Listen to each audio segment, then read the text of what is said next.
কোনোভাবেই ওইটারে বের হইতে দিবে না, এমনভাবে ওইটারে ধরে রাখছে। কি হয়েছে? এগুলো কোনো কথা? সরো বাবা, তুমি এখানে আসো, এখানে আসো। এই সর, বেয়াদব, কত বড় দুষ্ট। ওই বাটির মধ্যে ওইটারে আটকায়া তারপর ওইটার উপরে উঠে বসে আসছিল। চিন্তা করছেন? এখন আবার নিজে ঢোকার চেষ্টা করতেছে বাটির নিচে।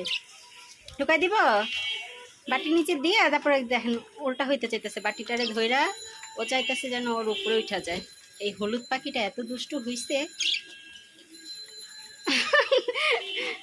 কি ময়না, তোমার ভাইয়েরা এত দুষ্টু, ভাই বোনগুলো খুব দুষ্টু। এই বাটি দাও, এটা দিয়ে কখন জানি কোনো অঘটন করে ফেলো, আমি সরাই ফেলি। সরো সরো সরো সরো।